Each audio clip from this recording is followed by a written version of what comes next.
वे बंद कराने आए थे तवायफों के कोठे, मगर सिक्कों की खनक देखकर खुद ही मुजरा कर बैठे। मिर्जा गालिब के नाम से बेचा जा रहा है शेर, चाहे किसी ने भी लिखा हो, लेकिन ये पंक्तियां एक व्यक्ति पर बिल्कुल फिट बैठती हैं। 10 साल पहले दिल्ली की सड़कों पर सस्ती सैंडल और नीली स्वेटर पहने एक टोपी मफलर वाला व्यक्ति घूमा करता था, लेकिन आज 10 साल बाद न वो टोपी मफलर वाला आम आदमी नजर आता है और न उसकी नीली वैगनआर कार। नजर आते हैं तो सिर्फ दिल्ली के मालिक अरविंद केजरीवाल, जिन्होंने भारतीय राजनीति में सबसे बेस्ट एग्जाम्पल सेट किया है कि कैसे जनता को भ्रमित कर, सपने दिखाकर सत्ता की मलाई बिना किसी मिलावट के अच्छे से खाई जा सकती है। और इसी मलाई से ऐसा महल भी बनाया जा सकता है जिसे देखकर हर कोई यही कहे कि लुटेरे तो भारत में कहीं आए और कहीं गए, लेकिन आप सा लुटेरा कोई ना आया सर जी। नमस्कार, मैं अभिषेक, आप देख रहे हैं द पैम्फलेट। दोस्तों, हमने रावण की सोने की लंका के बारे में पढ़ा और सुना है, लेकिन कलयुग में अगर कोई लंका होती तो बिल्कुल दिल्ली के पूर्व मुख्यमंत्री अरविंद केजरीवाल के शीश महल की तरह होती। वही शीश महल जिसके रेनोवेशन में 10-20 लाख नहीं बल्कि 33 करोड़ रुपए खर्चा आया है।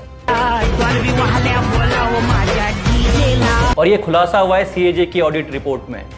इस रिपोर्ट को द इंडियन एक्सप्रेस ने छापा है। इसमें बताया गया कि शुरू में इस रेनोवेशन की लागत लगभग 8 करोड़ रुपए बताई गई थी, लेकिन 2020 में करीब 8 करोड़ 62 लाख रुपए का बजट आवंटित किया गया और जब 2022 में इसे पूरा किया गया तो इसकी कुल लागत आई 33 करोड़ 66 लाख रुपए, मतलब प्रस्तावित लागत से सीधे 3 गुना अधिक। अब सवाल है कि ये सब हुआ कैसे। दोस्तों, सीएजी की रिपोर्ट में बताया गया कि अरविंद केजरीवाल ने सिर्फ 96 लाख के तो पर्दे ही लगाए हैं और एक पर्दे की कीमत 6 लाख रुपए तक है। कितने सस्ते कर्म रहे होंगे केजरीवाल जी के, जिन्हें छुपाने के लिए इतने महंगे पर्दे लगाने पड़े। अरे 96 लाख रुपए में तो नई दिल्ली विधानसभा के 10 गरीब परिवारों के लिए घर बनाए जा सकते थे, लेकिन केजरीवाल जी ने उनसे उनका घर छीन लिया। जितने खर्चे में दिल्ली के कई स्टूडेंट्स को स्कॉलरशिप दी जा सकती थी, उतना खर्चा केजरीवाल जी ने अपने किचन और टीवी पर किया है। किचन इक्विपमेंट के लिए 39 लाख रुपए और सिर्फ टीवी कंसोल के लिए तो 20 लाख रुपए। दिल्ली के स्टूडेंट्स का पैसा आपने अपने भव्य महल पर क्यों लगाया केजरीवाल जी? जवाब तो देना पड़ेगा। और धन्य है ये भारत भूमि, जहां एक आम आदमी 20 लाख रुपए टीवी पर, एक रेशम कारपेट के लिए 16 लाख रुपए खर्च कर सकता है। मतलब अगर जीडीपी पर कैपिटा इंडेक्स वाले शीश महल का राउंड लेकर रिपोर्ट बनाते तो भारत स्विट्जरलैंड को भी पछाड़ लेता, क्योंकि उनके पास कोई अरविंद केजरीवाल नहीं है।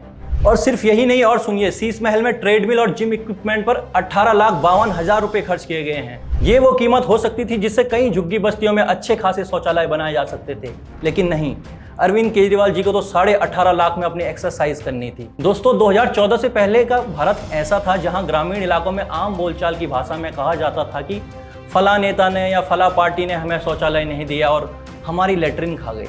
तो अब क्या केजरीवाल जी के लिए भी ये कहा जा सकता है कि उन्होंने दिल्ली के लोगों की खैर, दिल्ली की जनता को पता चलना चाहिए कि आपको पीने का पानी इसलिए नहीं मिल पा रहा है क्योंकि शीश महल में दीवारों पर संगमरमर का पत्थर लगाने के लिए 67 लाख रुपए खर्च किए जा रहे हैं और ये 67 लाख रुपए आपके हैं। कोई स्मोक टावर नहीं लग पा रहा है क्योंकि इस महल में मिनी बार के लिए 5 लाख रुपए खर्च किए गए हैं और सिर्फ फर्नीचर और जिम उपकरणों की रख रखाव के लिए लगभग 2 करोड़ रुपए खर्च किए गए हैं। ये सब आंकड़े मैं अपनी तरफ से नहीं फेंक रहा हूं, बल्कि ये सीएजी की रिपोर्ट है। वही सीएजी जिसकी रिपोर्ट्स की प्रतियां केजरीवाल जी स्वयं को सदी का अवतार बताने के लिए दिल्ली की सड़कों पर लहराया करते थे। आज उन्हीं सड़कों की क्या स्थिति है आप देखिए। जब भी दिल्ली के लोग देखें कि सड़कें टूटी हैं, नालियां साफ नहीं हुई हैं और कूड़े के पहाड़ तेजी से बढ़ रहे हैं, प्रदूषण से दिन प्रतिदिन आपका दम घुट रहा है, तो याद कीजिएगा और बार बार याद कीजिएगा कि अरविंद केजरीवाल ने अपने लिए 33 करोड़ 66 लाख रुपए का शीश महल बनाया है। दिल्ली के लोग जब भी वोट देने जाएं तो याद रखें कि आपके मेहनत की एक एक कमाई एक व्यक्ति ने सिर्फ इसलिए छीन ली क्योंकि वो शान शौकत से एक राजा की तरह रहना चाहता था और 17 लाख रुपए की रेशमी कारपेट और 1 करोड़ के पर्दे लगाना चाहता था। इस बार दिल्ली के लोगों के पास एक बार फिर मौका है इस आपदा से बचने का। खत्म कीजिए आपदा को, ताकि दिल्ली में फिर ऐसे शीश महल बनाने की किसी की भी हिम्मत ना हो।